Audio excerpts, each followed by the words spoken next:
what you want, when you want it, where you want it. This is The Mesh. Brothers in Tech is a weekly podcast focused on personal and home technology, helping provide you, our fellow brothers and sisters in tech, with some information, assistance, and recommendations. Hello, everyone, and welcome to Brothers in Tech here on the Mesh.tv podcast network. My name is Alan Jackson. Off to my right on the screen is my brother, Brian Jackson. And Brian, how you doing? Good, Alan. How are you? Doing okay. I know we took like a week or so off. I really need to rework the opening of our show because I know it has me saying what the show's about. We've kind of evolved a little bit. It also says it's a weekly show. We're mostly weekly, but you know, sometimes we have an off week or two. Weekly-ish. Yeah. So I really need to update that opening. But for those of you that because most people know us. They know this show, right? So they don't need to be reminded exactly what the show is. It's well known. It is well jump known. right in, just start talking. Don't need any setup, no opening at all. But well, for those that didn't pay attention during the opening little theme music bit, this is Brothers in Tech. This is our show where we get together and talk technology, as you can probably imagine. But we are talking about technology from a very personal home family use. We're not getting into enterprise corporate world of high-end tech. I mean, this is stuff that people are using in their homes and their personal lives and their daily habits every day. That's the kind of tech we like to talk about and digging into. And just to go ahead and get it out of the way, yes, we are going to talk a lot more on the Mac, Apple side of software and hardware, much more than other platforms. Not to say we don't recognize them and we don't appreciate the other platforms that are out there computing-wise, but we're Mac people. We use Macs every day. We use Apple products every day. We know those best, so that's what we're going to talk about and get deeper into. So, Brian, how you been? It's been a couple weeks. We didn't take a week off last week. Well, no, we actually did last week. I'm glad you can remember that. We didn't do earlier this week, but we had about a week and a half here. So before that, I think it was maybe 2 or 3 weeks that you and I took off, and those were amazing 3 weeks for me. Not having to work with you, but yeah, I enjoyed it too. Now we're back at it, and we're fairly consistent now. No, I'm good. It's busy. It's a busy time of year, and hence one of our discussion topics today that I wanted to bring up because of the busy time of year and lots of things going on and lots of things to juggle. And so I think it is a perfect time for us to find some ways to maybe try to make that better. We thought about doing email again, and just, literally we could just make Brothers in Tech about an email. We're just an email podcast. Every week we're going to change to a new email program. And since you and I talked last time, I think I have gone through 5 different email iterations, switching to different apps. I will tell you that even though as of about 2 days ago, I got very happy and content and said, okay, I've made full circle back to where I started all of this and I'm comfortable again. Then just today, I realized that I had lost, and somewhere in the translation of doing all these different apps, I had lost about 6 or 7 different emails that were kind of important that came in and had been put to spam. And interestingly, I went in and tagged each one of them as, okay, this is not spam. I went into the actual Gmail kind of online, and they still started happening. So somewhere along the way on one of these apps one of these apps is very upset at me for not continuing to use them, that they've now taken over and started to spam even people within my organization, which I think is kind of interesting. They are the most unlikely of people to be tagged as spam because they're coming from the same, email address that I am, or the same email organization.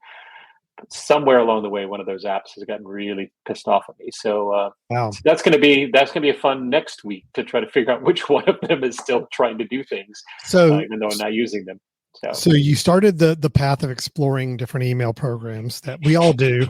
It's like a rite of passage for all of us. We have to do on a semi-annual Well, basis. when you it feels when, like. when you say started, yeah, I was going to say I did it again, right? I mean, I tend to do this every few months. Yes. Yeah. Mhm.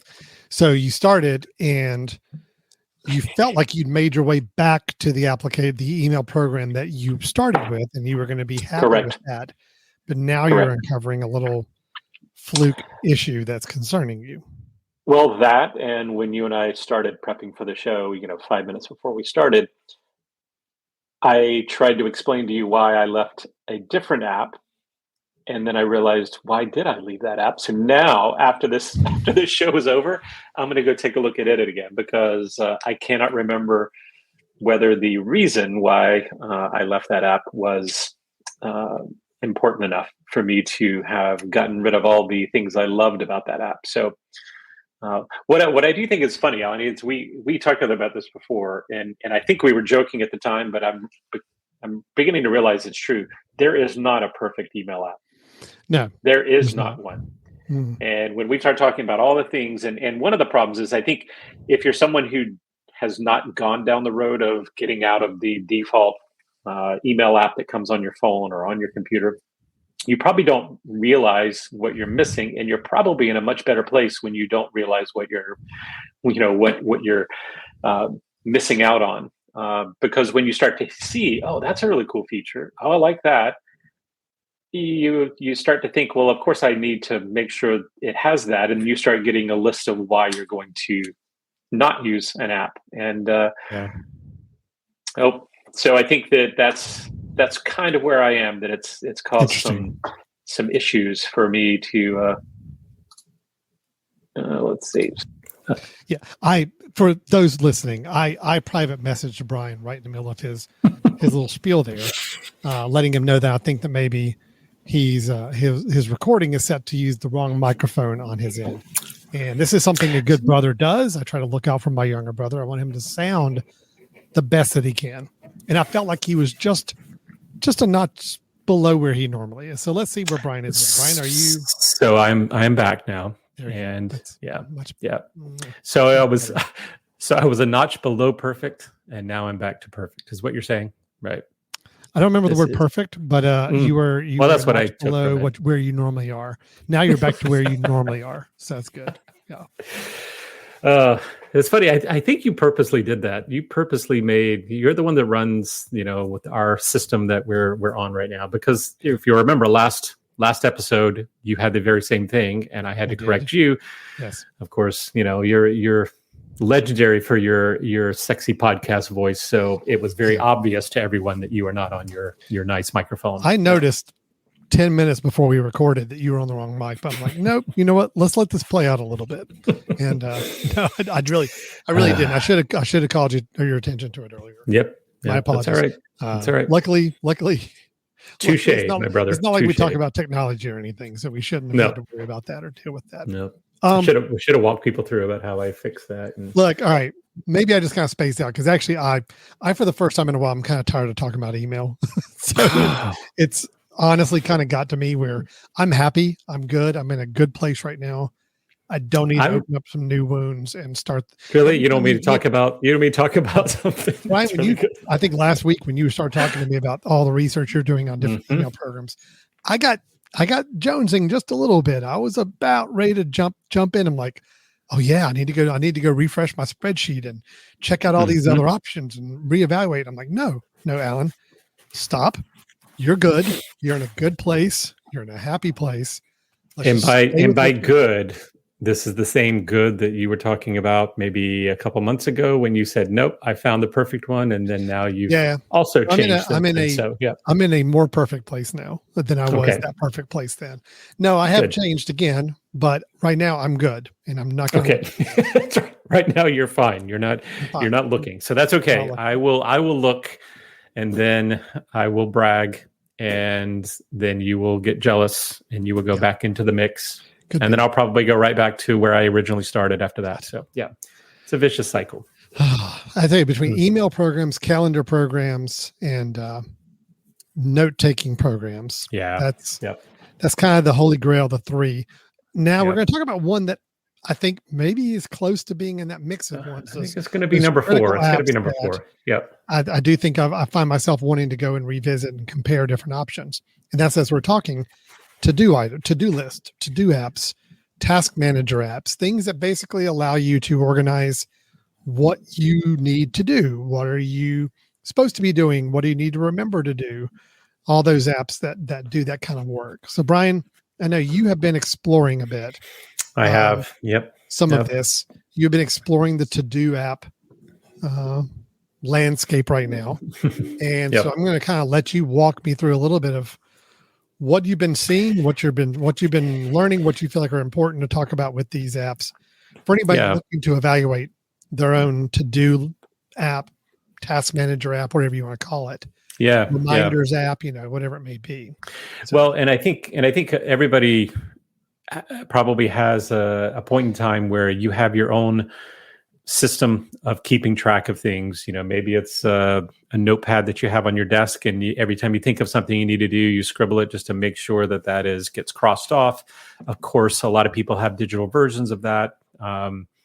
You mentioned note-taking apps. I think there's a lot of people that probably just double with their note-taking app as being where they keep track of the things they need to do as well.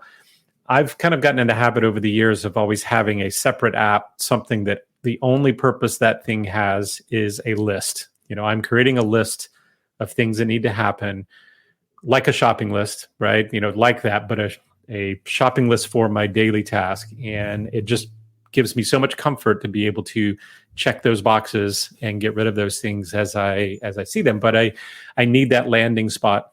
And I need a comfortable landing spot where I know what it's going to be, and I know I'm always looking there, so I don't lose track of things. Right. I'll go ahead and say that the one that I probably won't speak a lot about, even though I think it's still one of the best ones, is Things.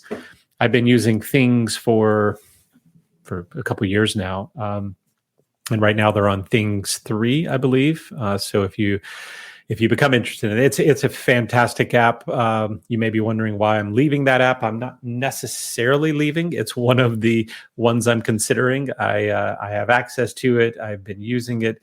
But I also realize that I've been using so little of its capabilities. But that also tells me that it's not organized in quite the way that I would normally have used it. So yeah, while we're talking, let me just use this as a standard, right? Because it is truly one of the standard kind of to-do apps. So Things is cross-platform or cross-device capable. You can have it on your watch, as you can see here. You can have it on your iPad. You can have it on your Mac. You can have it on your iPhone. And you put a really, really simple. One of the reasons I use it has been just the simplicity of adding something to it. You press the plus button, you type what it is, and then you're done. You don't have to necessarily go through a list of lots of things that you need to do to it, but you have the capability of that. I also love the fact that it's really easy to kind of drag things in a particular order. So, I usually have a running list of things, and every morning I'll look at the list and slide the ones that are the most important up to the top so I can know they're in my view. Really easy to do. Everything's super simple. You click on the checkbox and it goes away. And if you want to look later to figure out, what have you accomplished and need to put something back, you can do that. They can all have due dates. And this is the part that I'm realizing that I didn't like about the app. And I'm not sure if it's the app's fault or just my way of thinking, but everything that I did with this app lived in the today. So my list was always just the today tab. I would just add things to today, knowing that list is not going to get all the way done. There are things that I want to do tomorrow and the next day and everything else. But given that they're just set up in tabs as what's going on today, you got to think, Alan, for you and I have tasks that I want to do, need to do, but don't always have a deadline to do, right? Yeah. So maybe I say so this is really saying, when do you want to work on it? But if I'm saying I'm going to try to work on it in 2 days, it really does go out of my view until 2 days from now, which is not really what I want. I want something that is, I can always see what I need to do. I can organize them in the way I want to do them. And so again, using the today screen on this is the only way I've used things, and it has been great. One of the other cool features about this one, Alan, and I can't remember, have you used things before? It's been a little while, long time ago. Okay, yeah.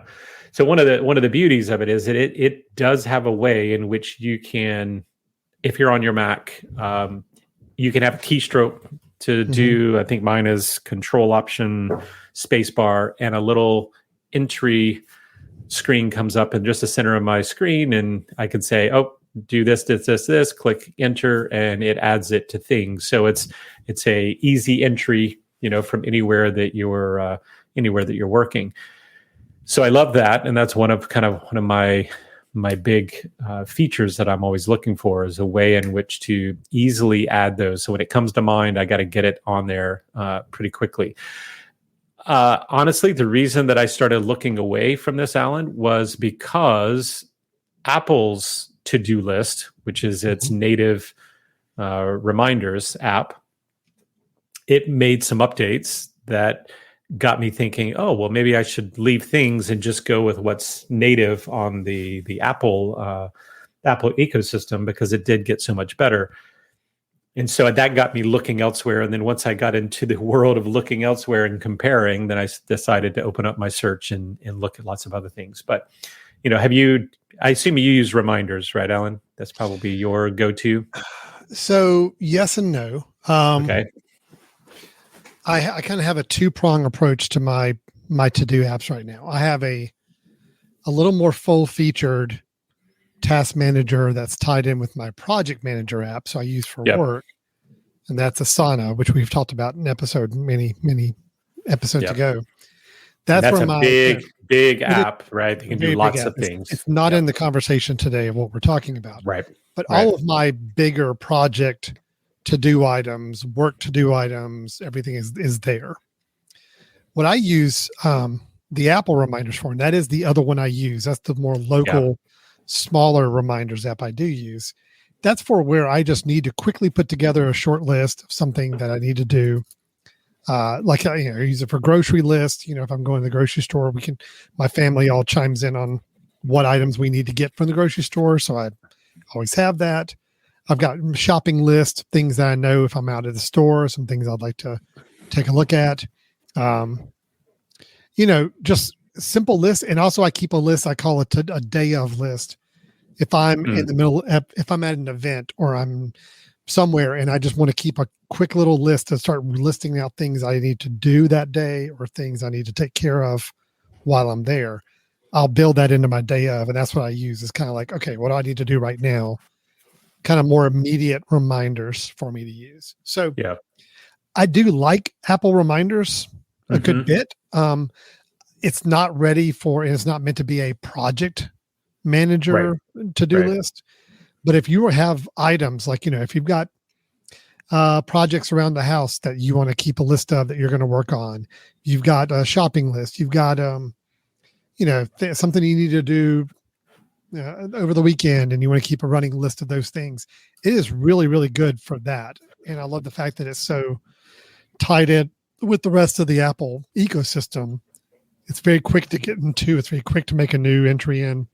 And you can access these reminders from shortcuts and other things that you've got, kind of tying them in together. So I like it. I like it a lot. And the fact that you can have multiple lists, you can create as many lists as you want. It does show you, hey, here's the things you've got today. And then here's the things that are scheduled out. If you can have some that are flagged, you can keep those separate. You can also take a look at all the ones you completed if you want to. Yeah. It's good. They've made some incremental upgrades the last 3 or 4 years on reminders. Well, specifically the last year, I think the previous update really made some significant changes to that. So and I personally like knowing that I can add images to it as well. To a to-do item, you see a little icon of an image there I've got attached to it. Of course, you got your due dates and due times, reminder times that it'll notify you if you have your notifications turned on for it. Yeah. So no, I like it a lot, but I don't use it for a bigger list and bigger projects. This is more quick hit stuff I got to take care of, right away. So this is exactly what I'm talking about. This is the this is the thing I like to have, the quick jot this down, but also be able to check it off because it's something I know I need to do and I want to clearly keep track of what it is. Now, what makes me a little bit nervous about even what you've just displayed here is the ability to do things like add images and all that. That sounds great, but now it starts to get me thinking about notes. And why don't I just use notes if I want to put lots of things into lots more, so all of a sudden they become really they become similar, but I mean, similar. I think the key is just knowing what you're using this for. For me, the pictures are honestly, if Suzanne asked me to go get something at the grocery store, right? I have no idea what she's talking about, but we had an empty bottle of it at the house. Take a photo, attach it to my to-do item. Okay, I need to get vinegar, but I need it to look like this bottle, so I know what I'm getting. It's perfect for that. But you're right; it does start to glance into the notes area a little bit with some of those features. A little bit, a lot of similarities between the two apps, which is, I think, good. Yeah. That if you learn how to use one, the other one has the same kind of functionalities involved. But and integration between the two, I think, is useful. I think that's one of my big things that I'm trying to go through right now, and I would encourage a lot of people to do is think: is there duplication of efforts that you have? Right? Do you have a list that you keep, but you also keep notes in a completely different place, and you like to one of those is going to refer to the other, and do I want a place where all of this can happen all together? Do I need them to be separate? Is there integration between the two where I can start one in one place and move it to the other so that it has changed to something else? I think there's lots of capabilities. I spent some time with Apple Reminders. I like it. There's still something about it that feels jumbled and kind of a little bit more complicated. Not for me, like there's lots of ways in which things can be integrated that maybe it starts to remove some of the simplicity. Just for comparison, Alan, let me show things, and you'll notice it's not that different from the on the outside here. So there you go. So here's what things looks like to me, right? Very similar. You've got folders on the left. You've got ways in which you can look at different things. Now, this would be what you're seeing here would be like what's on Apple Reminders when you click on all and say, show me everything, right? This is kind of the everything that's happening today or should happen today. And you'll notice each one has its own little category, right? They're, one's in a PML, Kinesis, whatever. Those are the folders that I have on the left. And that part is maybe not as useful for me. Rarely do I ever go in and say, oh, let me just see what I needed to do on this, particular category. I'm usually looking at the bigger group. But, super easy to start something new, create a new one, click enter, you're good to go, right? Same thing that you can probably do in Apple. But, I find that the cleanliness of it is really simple. I don't have to, it doesn't take up a lot of, visual space. It's super easy to enter, and it kind of does its one thing really, really well. Yeah. Like I said, I don't use the upcoming, the calendar, those things, which is problematic, right? When I'm looking at this and let's just say that this assessment, right? I mean, I can click on it. You're not seeing this right now, but let's see. There we go. Come on. There we go.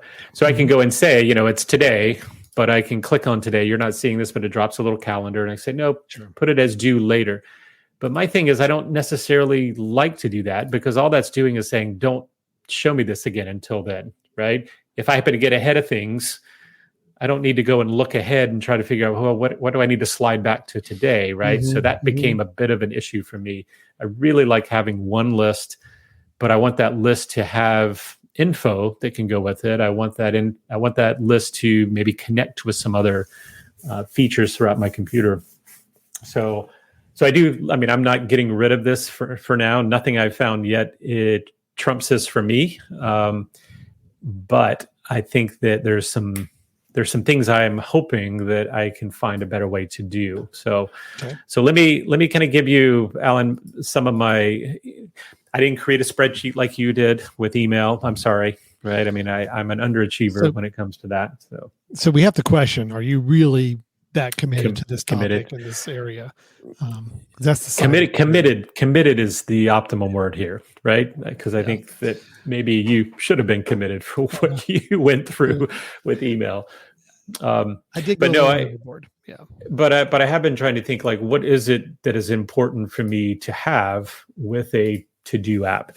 I mean, I think one of the keys is there needs to be some element of reminders involved in this, right? If I say that I have something to do, then I know that I need to make sure it's done by a certain time, there probably needs to be some prodding that I can do, right? And of course, if it was things, you can say, yes, keep reminders on so that if something new comes in that day, it's going to tell me you've got something new to do.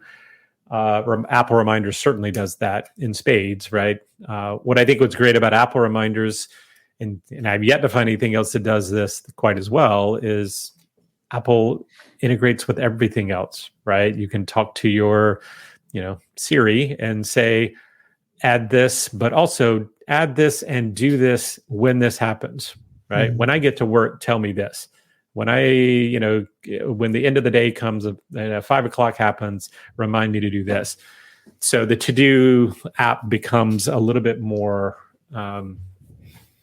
full-featured, so that you're bordering that idea of to-dos versus reminders. And that's what I think is any app that I look at has to have some element of that, but I'm not convinced that it has to be a reminders app. It could just be a list app that has the ability to remind.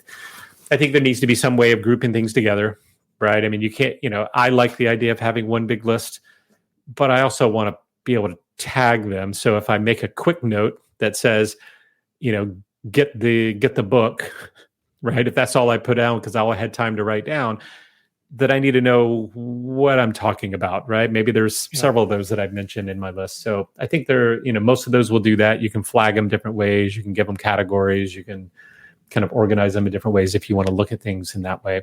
Well, in a lot of these to-do apps, I have noticed the ones that try to really pitch themselves as being geared for people going through the whole getting things done type of approach, the whole, how do you get your to-do items kind of cleaned out every day and done efficiently. Right. There's the idea of having different levels to where you can organize your to-do items, your task. You've got within projects. So if you've got a particular project that has 20 to-do items associated with it, you've got that. But then there's also a way of grouping your items by some programs call it perspective, some call it by focus area or whatever it may be. And a lot of times what we're talking about is everything that needs to be done online is tagged as a to-do item that's kind of in that online category, whether it's a tag you put it or is another grouping that your Apple that you put it in. And then you got another one that's maybe shopping, So anything in your list that has to do with shopping that can be accomplished when you're out shopping, you can see it in that one as well. Right. So taking your to-do items and putting them in an organization of where you may be or where you're going to be, so you can organize and focus on them all at one time. Yeah. That's something I started using a lot of heavy use with a couple to-do programs I was using, because there is that idea that, okay, these are things I need to do when I'm at my house. Here are things I need to do in my office. Here's things I need to do when I'm online. Yeah. And just to be able to pull from different projects, these tasks, and tell me, okay, these are all things I can accomplish in this one setting or this one environment is really nice. Yeah. Apple Reminders doesn't go that deep. They are truly we have multiple lists. You create your list and you put your items on it and that's it. Other apps like Things will let you do a kind of some sort of focus area or grouping of those items. I know that the app I use, which is I've used a lot of, is called To Do, which is the number 2 and then DO. So that's a very, very similar to Things. Not quite as nice as Things, but no, they're similar. They're very similar. But it's in my set app subscription. So that's the one I end up using. And it has that same functionality. We're putting projects, but I can also put things in the list, like different groupings, and just know that that's where that to-do item can be accessed as well. So Yeah, and I will say, I think there's opportunities for this to get even better with things like the iPhone and even your Mac of having focus areas, as you talked about. Are you home now? So we're going to switch everything to home view, right? Yeah. And maybe I'm still hopeful, and I, of course, I haven't played with this enough to be able to do it yet, but I'm still hoping to one day get to a point where the moment I get home, my phone kind of switches over, and the only apps I see are the ones that I like to do to, when I get home and get away from things. And I leave and I get in the car and I get to work, boom, everything now switches to my work apps, right? So having some customization that happens, certain things are not going to happen. I mean, you can do all of this. I think there's lots of ways in which those focus elements can happen now. I just haven't really played enough to really dig in. And one of these days I will. I get nervous because I say, well, if I come home, of course, I'm still going to check my email the same way and all of that. But some of the stuff I'm going to show you in a minute is trying to do a few of those things, trying to kind of integrate some of your life to make things more efficient. But that's my dream, right? My dream is that the moment I walk into the house, the apps that are on my home screen are now different, and the notifications are different. The sounds are different. The view of my screen is more peaceful. There's this things that's like, cool, I'm home, and it's keeping me from getting sucked back into work. And when I get to work, I'm trying to not get sucked into other things.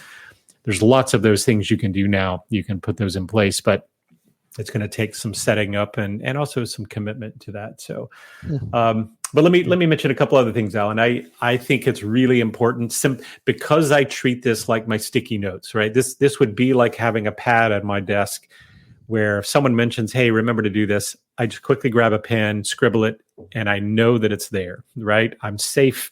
I know that it's there. It'll be in front of me and easy to do. If it requires lots of steps to add something, then it's not going to be very effective for me, right? Yeah. I need something that is super easy to add. I need to be able to add it from anywhere. So I need to be able to add it from my phone, from my computer, maybe even from my watch if I'm speaking to it, because I don't want to say, well, I couldn't add things to my to-do because of where I was or because of, because certain things come into my head at different times, and I want to make sure I put those down. So there needs to be lots of ways to create, but there also needs to be very simplistic ways to create those to-dos. And another thing I'm starting to realize, and this is where it starts to borderline for me, Alan, the idea of a to-do list and task manager, is that I really also like the idea of having subtask on certain things. Mm-hmm. So let's say I put a task of, the task is to go to the store. Yeah. Then it'd be nice within that same one to, rather than say, well, I have to now go make another list of what I'm going to get when I get there, to have a sub bullets or subtask to be able to check that off. Things does that pretty well. I could say, create my exam for next week, but maybe there are like 4 things I've got to do in order to create that. And you could have sub bullets. They each could be checked off individually. So I think that's pretty helpful. I do too. Now, granted, that may be a little, it starts to get a little overkill for some people that just need a simple task manager. But I could argue that even on some simple task managers, having that capability of doing subtasks would be really important. Yeah, there's a lot of things we find ourselves doing that have multiple steps. And, it's one thing to just put up one to-do item and say, bake this cake, But if you needed steps underneath that to understand, what does that mean? What do I have to accomplish to do that bigger task? It'd be nice to have that instead of trying to type it all into one big long task and make that a one all or nothing kind of option. Well, and the other thing is, remember that when it's one big task, that means you're putting off the accomplishment until much later. And the beauty is to be able to get things off your list. So leaving a day, when I checked off 2 of my tasks that were subtasks of the full, that still, it means I'm making progress. Whereas if I didn't get all of them done and it's only one thing, make sure this is done, then, now I'm not quite being reminded of where I am on certain things. So I think, to me, there's some really helpful ways to have subtasks. You just want that sense of accomplishment. I totally do. You're giving yourself more opportunities to check something off by doing subtasks. Yep. I am Pavlov's dog. Yes, I need that. So, and then I think, just I put down level of integration was helpful, right? That, I spend so much time in email. I'd really like to, if something was important in an email, to not have to go then and retype that same information over in the to-do. It'd be nice to be able to say, well, that email, I need to remember that email, or I need to do with that email. So now all of a sudden, if I have to-dos in my email, then now it's different than my other to-do, and now I start getting more complicated. So I'd like some integration of those things. So those were, to me, a lot of the hopefuls that I had as I started to compare some things. I just want to clarify what you said earlier, that there are some really good ones out there. Todoist, I think, is another one that is really, really well liked in things. I think those are some of the big ones that people, that's what they do. These things are to-do list, and they are fantastic to-do list. They each have some quirks, though, in terms of what they work with. What I wanted to share with you, Alan, and this was kind of my show and tell today, because I'm not necessarily going to say any one of these apps that I'm going to show you is going to be my to-do app, but they each have a unique thing that they're promoting, which I think is really interesting.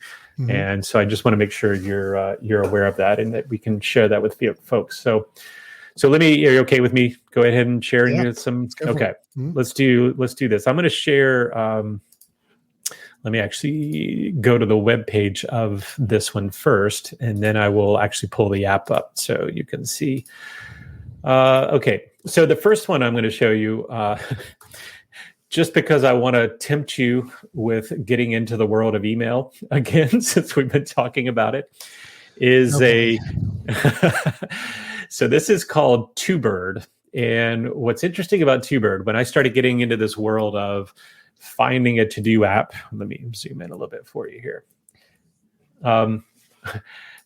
What TwoBird is trying to do is it is trying to make your email inbox also a to-do list, right? So it's starting to treat emails as to-dos, right? Knowing that that's a big step that we have, right? Is to answer this email or to do what this email is telling me to do.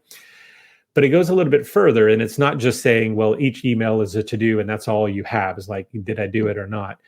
It's also taking to the account that as you're looking at an email, there may be things you need to do associated with that email. So you start adding to-do lists in your email. So in the email list itself. So I'm going to scroll here for a second, but this is the look of it. What's really kind of slick is that I kind of expected to jump into this and realize, okay, well, it's not a very good email app. Well, it's not a bad email app, but actually pulls in my emails just like everything else. I can reply to them, and things work fairly well. The interesting part about it, though, is that it's constantly, I'm going to scroll down a minute. It's constantly allowing you to create lists and create to-dos while you're in your email. So that can be separate from the emails, but they can also be kind of part of an email. So it's trying to integrate this idea of the emails are the to-dos, but I also have things to do associated with an email. And I also have just normal things to do, but I need them all in one place, right? Rather than having these multiple apps to be able to do this. So as you can see here, what it's saying, it says, whether it's returning an email, collaborating on a grocery list, or remembering an appointment, why scatter your task across different apps that won't work together? TwoBird lets you manage more of your day within the email inbox you already have. So it basically brings everything into your email inbox and starts to integrate those together. Now, I can see your face. You're like, oh crap, I'm gonna like this. I have not chosen to stick with it, so I will tell you that it confused me a little bit. It may be something when I'm not in a big work time that I may try again to see if I can get less confused. But let me do a little show and tell, because I think it's worth seeing it, Alan, how this works. Yeah, okay? I am very curious. Okay, because that is a big divide for me right now. Is my email. 50% of my email become or are in some way involved with a to-do item for me. Yep. Okay. Yep. It may be the to-do item is simply responding to an email. Sometimes it's, nope, here are some things to work on. Here's some things I'm going to do. Here's some things I'm going to take offline and work on in regards to that email. So right now it is a process of, okay, if I've got an email and somebody's requested something that I need to do, I got to go over to my to-do app, whichever one I'm using at the time, and put it in there, put all the parameters. And then if there's information in that email helpful for me to know how to do that task, I'll either copy and paste the text of the email into the to-do item or find a way to link them somehow. And either way, it's a lot of extra steps. So this is intriguing, but it's an interesting idea. There may be some problems with it. Yeah. Well, it really does. It takes some getting used to, and I can't tell you that I have necessarily gotten used to it. So, so anyway, let me show you what this looks like. So, TwoBird, I'm going to open up the app, and I'll let you see. You're seeing my inbox right now, right? This is email. An email inbox looks very similar to any other email app, right? I can swipe on things, but notice that the swipes are about treating it like a to-do, right? This is something you've done now, or this is something you haven't done. So if let's see which one I want to show you. Okay, so if I go into the email, right, you'll see the email itself is just like any other email, right? I can go and reply at the bottom. I can click reply and start typing, which is kind of a slick little look to it, right? It pops up a little window rather than taking over your whole screen. It's like you're, almost doing a text version. You can reply to those folks and, click off of it again. But here's the difference. If you look down the bottom right, you have I think this is the snooze, right? So you can say, remind me of this, which is great.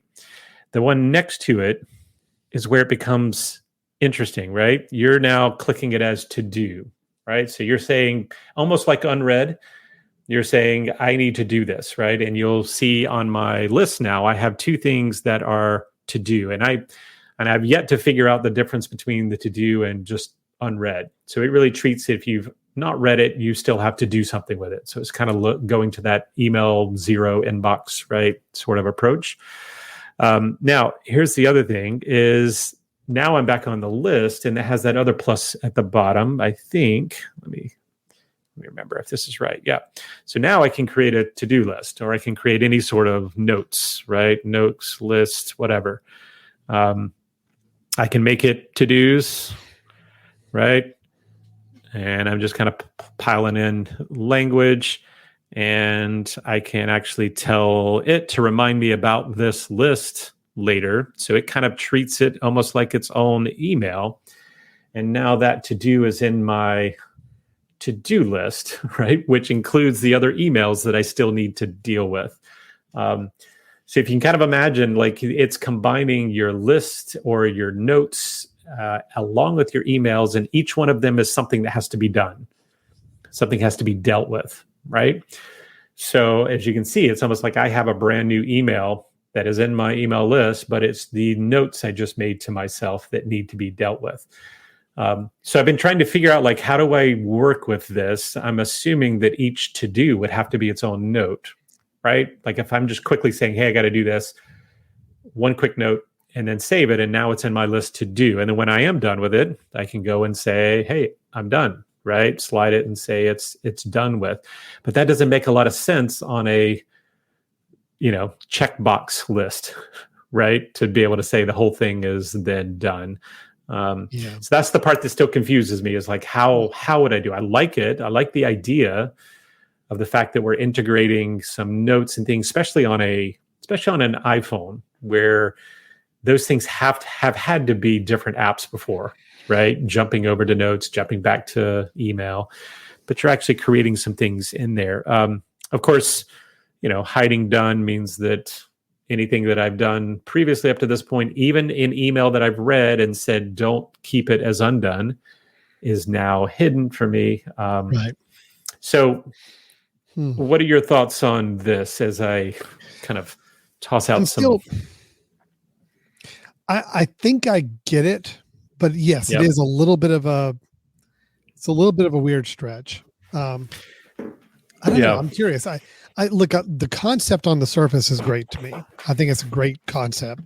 Because like I said, easily 50% of my emails turn into to-do items or have some element of to-do on them. Sure.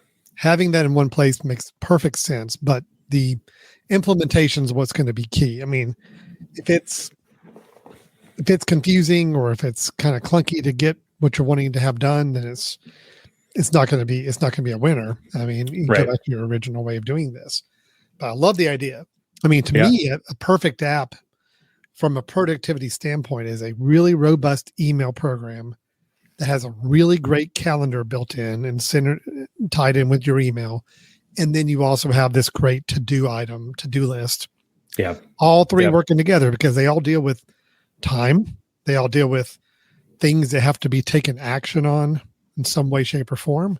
Yep. So you would think you'd have all those tied together. And I know some apps have tried to do that. But some of the apps we use have to-dos and and calendars built in. There's not always the best versions of those other apps. So you kind of go with a more dedicated app to do it. I don't know if Tubebird is a good model, but I mean, I like that. Well, but let me pose this to you. This is what I started thinking would be ideal, and it's a shift of perspective, but I think there are ways that this could really be helpful. So for me, Alan, when I see an email, you're exactly right. When I see an email, it generally means I need to do something. That to do could simply be I need to file this somewhere so that it's in the right place if I ever need to get it again. Maybe that's the to-do, right? The other to-do could be I got to reply to it. Another to-do could be I've got to do something with it, like send someone a new message, right, that's related to this. So if I started getting into a habit that every email had to have something done to it, and if it required an additional step, then that additional step really needs to be its own note associated with it. Now, what would be beautiful, and let me actually open it back up and make sure that this isn't the case. All right. So when I'm looking down here at the options, I was just trying to look to see if there's a way where you could kind of create notes within that email, right? Like associated with the email and saying, hey, by the way, in order for this to really be done, here's the things that I need to have happen, right? Not create a brand new note. And I don't think that's the case, right? Because all I can do is, let me see. Yeah, all I can do is to treat it like an email or create a new note. And that's the dig, right? What I want is there's an email that came in, it's new.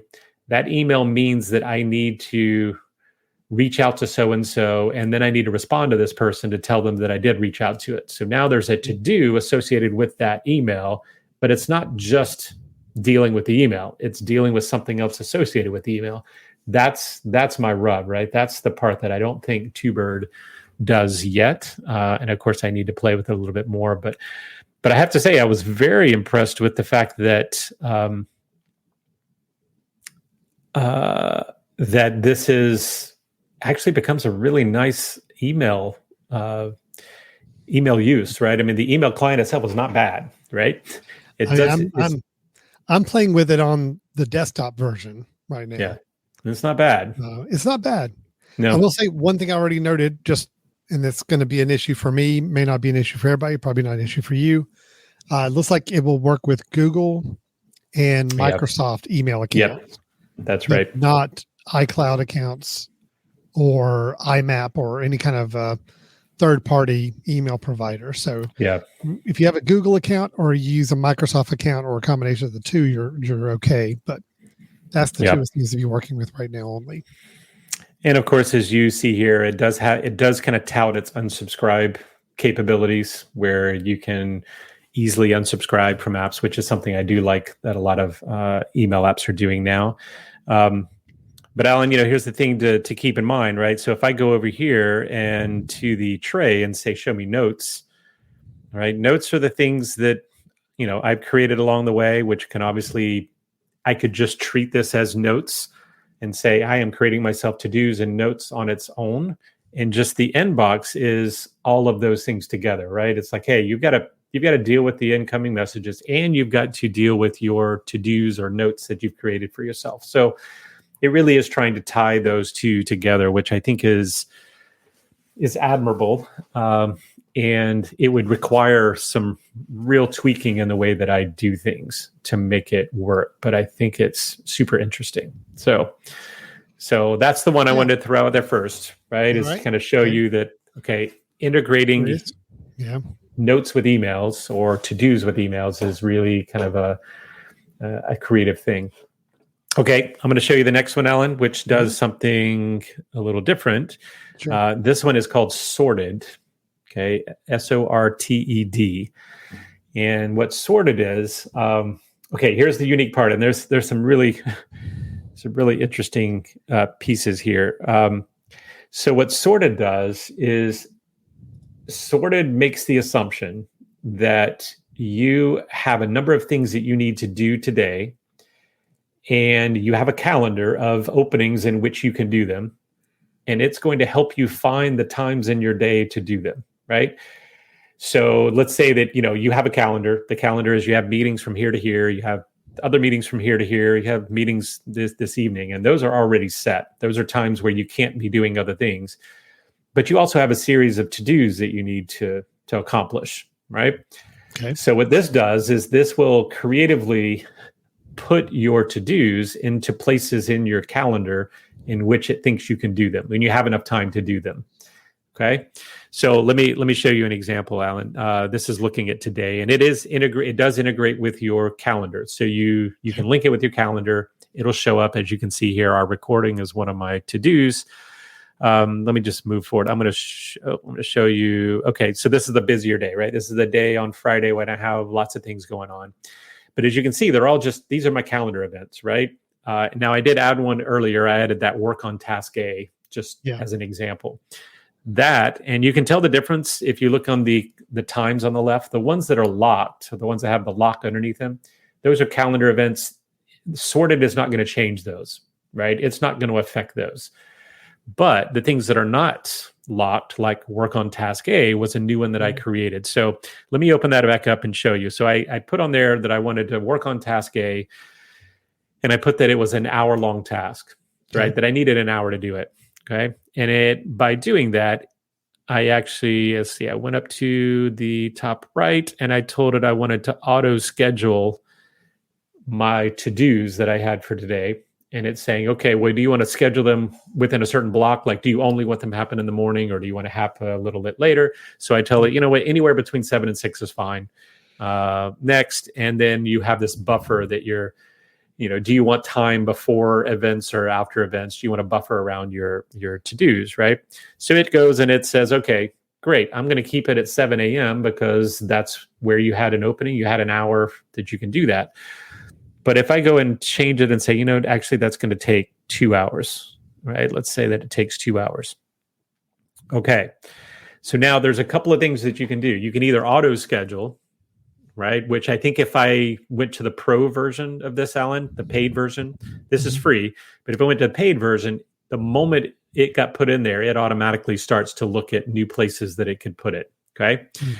However, if I don't, I can always go up there and tell it, to auto schedule, which is kind of quirky to go through that same part again. But you'll notice, let's see. Oh, it did not do it, did it? Oh, it didn't change it. It didn't change it to 2 hours before. I should have. There we go. Let's try that again. There we go. Now that's a 2 hour, right? And I'm going to say auto schedule because I realized I had just added some more stuff, and you'll notice now it moved it down to 2:15, which is where I actually had 2 hours to work on it, right? So that's great.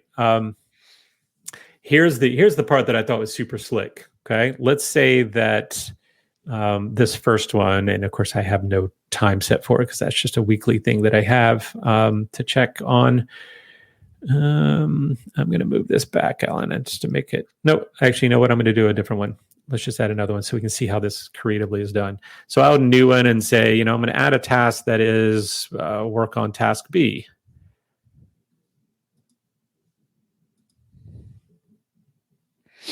Okay, and task B, let's say, is an hour and a half. Okay. All right. So now task B immediately gets put just at the top there because it hasn't been auto scheduled yet.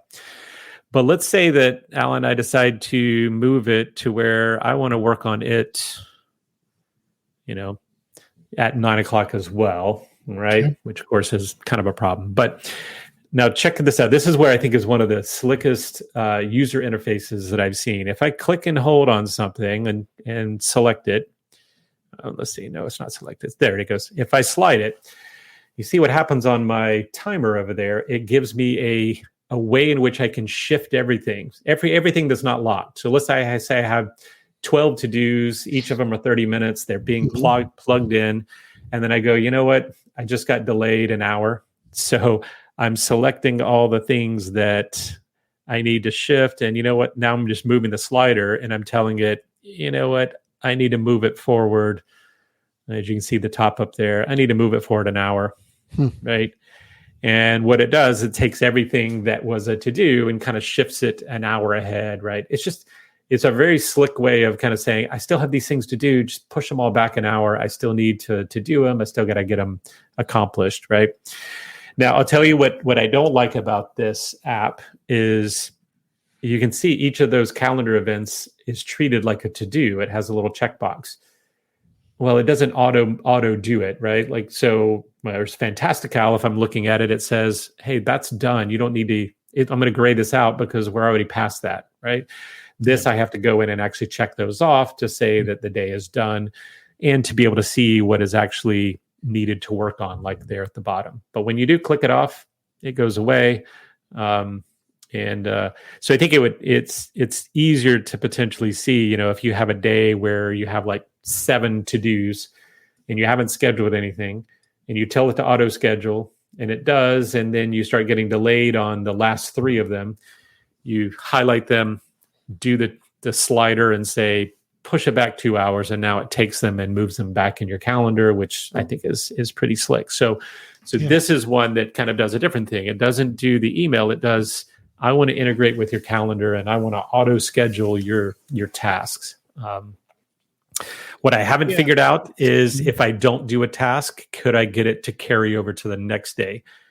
Right. And I think that may be a pro version. Like, hey, I had 2 things. I never checked them off. The next morning, it goes and sorts all my Friday to-dos with the 2 leftover Thursday to-dos and fits it in. That would be pretty slick. Right. So it starts using AI to try to auto schedule where things are if you don't get them done in time, which I think is kind of cool. So, yeah, again, I like the overall concept of what the app's doing. And I think it's a novel way of looking at integrating calendar and to-do items into something kind of cool. I'm still very hesitant about the idea of anything trying to schedule things for me. Yeah. That's the hurdle I would have to mentally get over. If I have a long to-do list of things to do in a day, I do logically try to think about which ones should be done first. Right. It makes better sense. Which ones are maybe a little higher priority, trying to get a app to help me determine that. I don't know. It will work great for some people. I think for some people that may be the ideal way for them to work. It doesn't quite fit for me, but still a very interesting approach. Well, here's the thing I would love for it to do, I'd love to be able to do with it if I knew I was diligent enough to do it. Okay. So let's say, Alan, I start my day at 7, my first meeting's at 10. I have a list of 5 things on my to-do that I need to do before that 10 a.m. or that I'd like to do before the 10 a.m. meeting, right? They're scheduled in that block. They're each, 15, 20-minute things. But I get to 10 a.m. and it's getting ready to start that meeting. I pull this up and I click off the 2 things that I was able to do. I want it then to shift those other 3 things to the open spots in my day. So when it get to that spot, it's pinging me to say, hey, now's the time you need to work on this. And since I didn't check it off, obviously it now kind of goes back in the filter, goes back in the shuffler that says, we're going to find another time for you to work on that since you didn't get it done. And of course, for that to happen, I think there'd have to be an actual interaction. There would have to be your next meeting is 15 minutes away. Here's the list. Click off the ones that you were able to do. And you go, oh, only 2. Great. I'll schedule the others for you a little later, and I'll ping you when it's time to do them, right? That kind of thing is the interaction that I would love for this to do. And it may do that. I haven't played around enough with the pro version. I don't know what it brings to the table, but I think that's kind of another cool opportunity for people. So, so they're sorted. Okay, Jan, I'm going to show you one more. I know it's getting late, and the other one I want to show you is also probably not going to work for you, and also probably isn't going to work for me. But for some people, this may be required. And this one's called Focus to Do. So Focus to Do, I think it uses what you call the Padrono method. I can't even know if I'm saying that the right way. Padrono, I think it is. But it's basically saying you need to focus on one thing at a time. And when you focus on that thing, we're going to get more of that done. So you know this is what I'm... Pomodoro. Yeah, there you go. Pomodoro. Thank you. So it's using that method where... So if I look up here at the to-dos, okay, what this to-dos, and now these are all the things that it came kind of naturally with. So it wanted you to learn how to do them. But when you add a task, so I'm going to go through the add task piece here. You just write the task and say, task A. And when you have task A, you need to tell it how long that task A is estimated to take, right? So, and I think each one of them, is naturally set for like 25 minutes. Okay. So if you say, does it take 2 of those? So that would be like a 50-minute thing, or does it just take 1 of those? So let's just say it takes 1, right? So I could put it in folders, I could flag it, all of that sort of stuff. But now I have task A.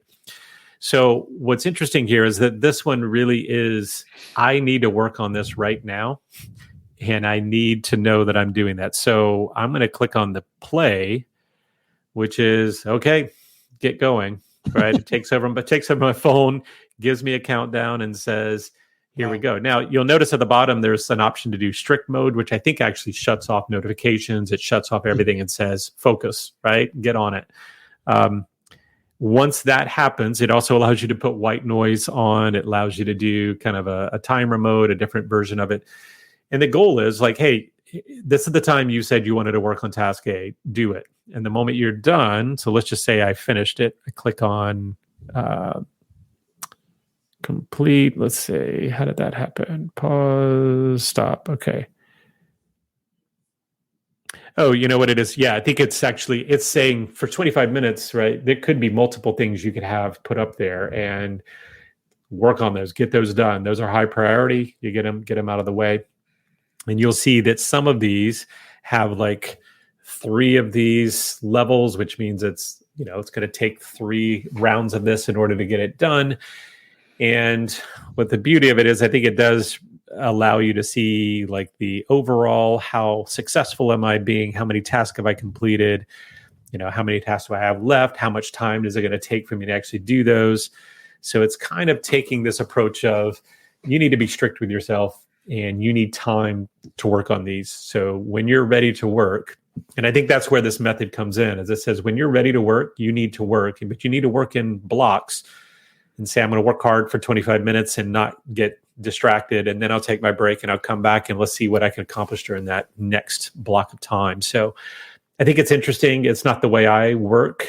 Probably should work a little bit more like this, but this is really taking that method to the extreme and saying, let's make your to-do list so that you can accomplish them within these strict work blocks of time so that you really try to get things accomplished by the end of the day. So again, another kind of interesting approach. And also, it also does the live updates on the home screen, which I think is kind of nice, right? It says, "Hey, you're getting ready to do, right? You're starting it, and let's go ahead and get rolling." So anyway, that's another one that I think is, potentially interesting for people if you're someone who needs a little bit more strict focus. To know that, you don't want your phone bothering you, or that you really need it to guide you and say, all right, let's go 25 minutes or 50 minutes. Mine would probably be 30-minute things, right? I want 30-minute hard work. I'm just working on this and that's it. And I need to get this done. So at the end of that, I'm checking up these things and I need whatever I've got. I mean, I do like the idea that I'm estimating the time for each one of them, so I can constantly be looking, saying, I still have an hour and 15 minutes of work that I need to squeeze in sometime today, right? That's kind of a slick approach, I think, right? Really thinking about what you have left to do in terms of time rather than tasks. So you have thrown some interesting things my way. So I'm trying to process all of this. Yeah. Here's the thing, Brian, is that there's so many of these different, what you just showed were 3 different approaches to how to manage your to-do items. Each one taking a little different tactic to it, but the overall goal is to help you get things done efficiently. All 3 of these apps were really meant for not just showing and listing your to-do items, but how do you best complete them? How do you best manage your time to get them done? Right. It's trying to encourage you towards getting those done by which is good. Dealing with your idiosyncrasies, right? Yeah. And that's what I think is really important for people to recognize is when do you work your best? Do you work your best when you have this mounting list that's kind of frustrates you? I mean, that's one of my problems with what I do right now is I make that long list and the long list is ongoing and I'm always having it sitting there trying to knock it out, but it is always long. I don't necessarily chop down to where I go, whew, I am done, right? There's always things to do. And so that's why I've got to get better at saying, these are the things that have to happen. And as long as I get those done, then the others can now float away and show me that I've done well. And tomorrow they're going to come back again. And I need to feel like I've made some progress, right? I've got to do a little better at kind of organizing, but I'm using some of these ideas and saying, how can I integrate, whether it's focus time, whether it's trying to look in blocks of my day and then plugging those in. I don't know if you remember maybe even a couple of years ago, Alan, there was another app very similar to that, Sorted, that I brought in where you put in the task and then it jumped into your calendar and actually said, hey, I'm putting them in there. And if you don't get them done, I'll move them to the next one. I'll keep moving them until you do get them done. Right. At first I thought that was the same app. I had to go back and check and make sure it was a different app, but I don't remember the name of it off the top of my head because I didn't use it for long, but I love the idea that we was using AI to say, listen, you've got time in your day. We're going to try to schedule it for you so that you don't forget when that time comes, there's something new that you need to do. Now, Brian, you mentioned with all 3 of these you just showcased here, you mentioned that none of them are ones that you anticipate probably using. Not right now. I mean, I do love the idea of TwoBird, but I don't think it's possible because I love my email to be full functioned enough that I don't think it's going to do all that. Right.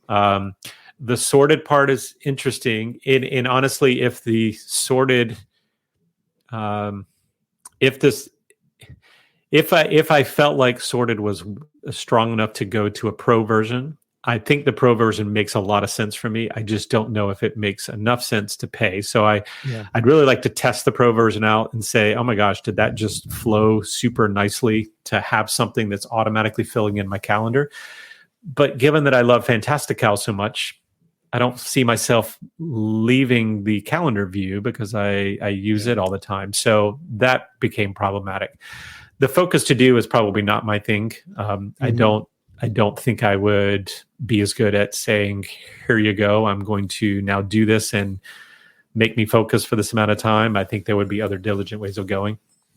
But I like each one of their features that what they're trying to do makes me think a little bit about how I want to work and how I would like to integrate some of those. And maybe I continue to use things, but I use it a little differently, knowing now that I need to be more structured about how long it's going to take and where it goes and how to fit it into my calendar. So, I will say one of the things I'm trying to do with things that all of these I'm trying to figure out a way to do is that idea of if I'm in an email and thinking of that email as a to-do, like this is something that has to be dealt with. Right now, I usually put it into another folder if it's one day and I have to try to remember to do that, or I'll make myself a note that says, please go back and do that. But Things does a nice job of having a helper where if I'm in the email, depending on the email client, and that's why I may end up changing again, depending on the email client, if I have that email up and I say create a things to do, it has a link, hyperlink that it puts into the to do to that email. So when that to do comes up again, I can just click on that and pull that email directly up and say, oh yeah, that's right. That's what I need to deal with. Then I can get it out of my inbox. I don't have to sit and see it every day. I don't know about you, Balin, but that's my biggest stressor. And I think that's the case for a lot of people is I have a lot of emails that stay in my inbox until I deal with them. Yeah. But yet I see them all the time. And it's almost like a weight on my shoulders to say, well, God, I know I have to do that. I have to do that. That's why I love snoozing. Snoozing has become a helpful thing, even though I've read a lot of articles where people are like, oh, why are you snoozing? You don't use a snooze button on your alarm clock. But this is great to say, come back later. Come back when I'm ready for you. And I'm going to be ready for another time. Right. And I think that's great. That's how I use snooze. That's the thing. I don't think people all understand. But I get an email in this morning that says, hey, here are the things that we're going to be discussing during our meeting on Friday.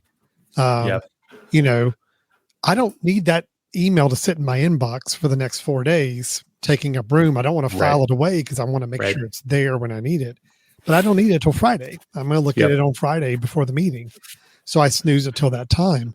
It's just a matter of shifting to when something needs to have your attention. And that's what snoozing does. So, right. Yeah. And I've started to do that same thing with even things, right? What I see and say, you know what, when I know I can't do it today, let me just shift it to tomorrow.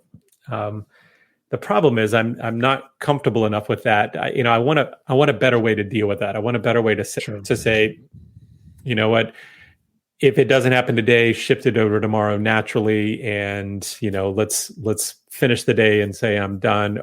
Here's a flagged one that has to be done today. And I just need a better system to be able to make it work. And I keep hoping I'll find one where it just speaks to me and it says, yep, because I'll pay for one if I feel like it works totally in my, in my sweet spot. And this is the way I like to work. And it needs to work with the other apps that I already have and integrate with them, which is always a challenge. So, I mean, all the apps we've been talking about for months now, email, calendar, now this, all of them rely on, there's so many options out there for each of them because different people have different work styles, different preferences on how they want to interact with it. I think to-do items and task managers is probably the hardest to find one to fit everybody's personal working style. Right. I can argue it's incredibly personal. It's incredibly personal. Yep. There's enough commonalities. We may have some other features we like about calendars between people, but when it comes to how we work, there's so many different approaches and finding out how you want to get tasks done. It's a challenge. It really is. I've always struggled with what is the best way to do this. I'm not happy with my current setup, having the one project manager to-do list item and then having a kind of more personal, quicker hit to-do list.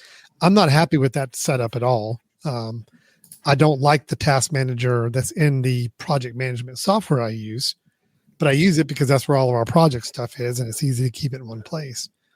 So it's a challenge. It's a real tough challenge. Yep. You've almost got me ready to jump into a spreadsheet, Brian.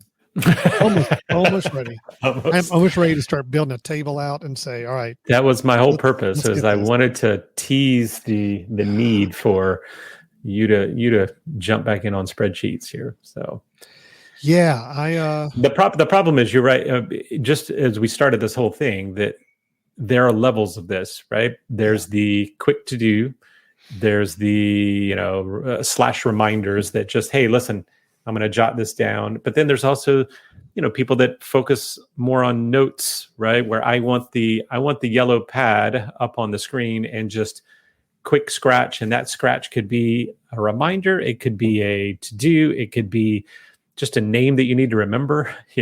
Some people like to treat it that way. The other one I was going to just mention briefly, and it's something I just wanted to ask you about because Notion, has been around for a long time now, and it is so much more than just a to-do app. It's so much more than just a note app. It's kind of an integration of all of these things. It's one of the reasons I didn't bring it up because it's almost too big in that it does so many things that it would take a long time to get involved. But it has its own. It's like taking Slack, for example, and saying I'm also going to have lots of notes for myself in here. And it's a workspace, right? Notion is a workspace. But it may be that I eventually get to one of those things. And if something like a Notion connected well with my email to where I could easily say, yep, that email is joining that to-do list, and I really interact with the app like Notion moment to moment, then I think that's a good possibility. But I have to find something that works a little bit more effectively, so I'm not bouncing between, and that I also don't duplicate efforts. Duplicating efforts is another thing that I despise, right? I realize I've taken the note two places, or I have an email over here, but it's also related to this thing over here, and I had to make it twice. I'm trying very hard not to do that. So, yeah, understood, man. Understood. Yep. No, it's a lot. There's a lot to this, and the fact that I was opening up some of my to-do list items while we were talking and realizing how many items on there have not been done and how many are still floating out there, and how I've got stuff scattered in 3 or 4 different places trying to keep up with what to do, tells me that I don't have it down yet. So I'm going to be looking for that ideal as well with this. Yeah. So. All right. Well, thanks, Brian. Thank you for bringing it. Thanks for You're welcome. I mean, I hope it didn't depress you too much, but an hour and 30 minutes ago, my life was very simple. I had clear vision of what was in front of me. I knew what I was using. I was very happy. Now, once again, you started teasing me with some email issues, and now you've thrown this whole to-do task management at me, and I don't know what to do. Yep. Yeah. Actually, Brian, this was interesting. It was a good episode. You did great. Thanks. But I feel like we probably left with more questions and more open items than any type of like actual recommendations or closure. And that's what I told you. I did not want to recommend, can't recommend yet, because I think these things are so personal. I'm hoping something stuck with people, that someone goes, oh, that's the way I think, and that's what I need to look into. I know it's not me yet. I haven't found the one that sticks quite yet. But I also wanted to lay out lots of opportunities for you and I to have follow-up episodes, because, if we're always looking for something to talk about, well, we can always jump back into to-dos now. So we know we have email, we know we have calendars, and we can certainly jump back into to-dos.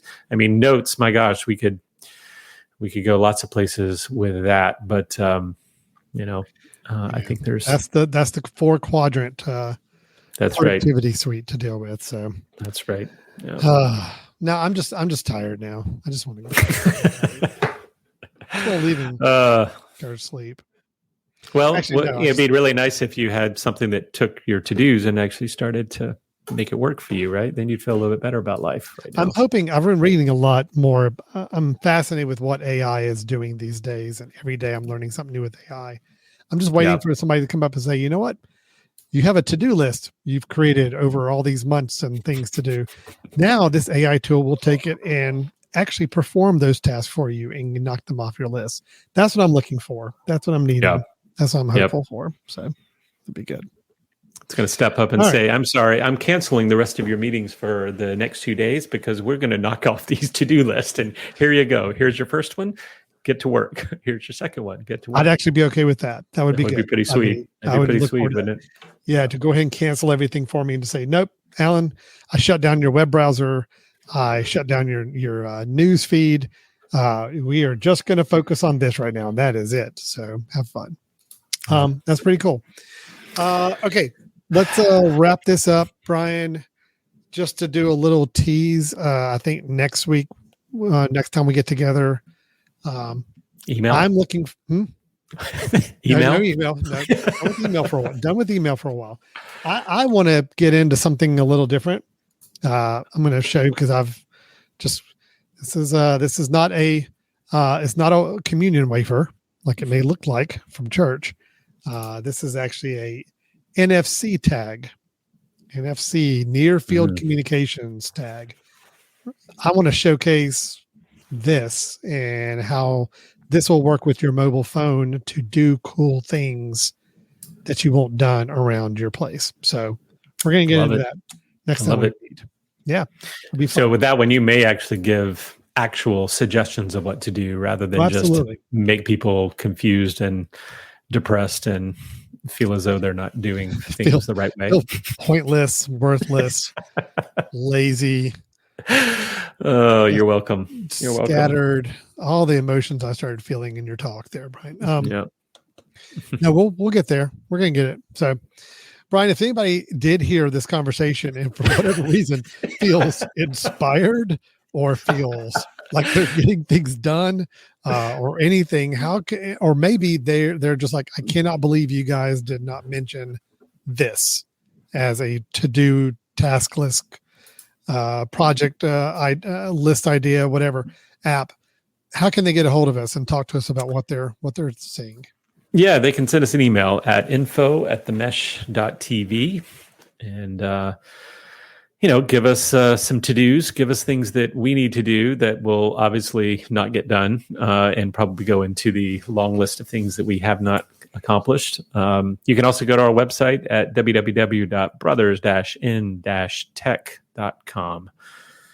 And I hope if nothing else, I get people at least thinking about how they would like to work and how they'd like to handle these. That's certainly the process I'm going through right now, trying to figure out a way in which digitally things become more efficient and I don't lose track of things, but I also don't get overwhelmed by the long list of those things. So I've got some work to do, and I would certainly love any advice that our listeners have that we can come back and say that we have some solutions. So, all right. Right. Well, there we go. I've got to go work on my to-do items because I've realized how many I still have, and I'm not making any progress on them. So We're going to go and wrap it up. Thanks, everybody, for listening to Brothers in Tech here on the Mesh.tv podcast network. We will look forward to talking to you next time. Take care. All right. Bye-bye.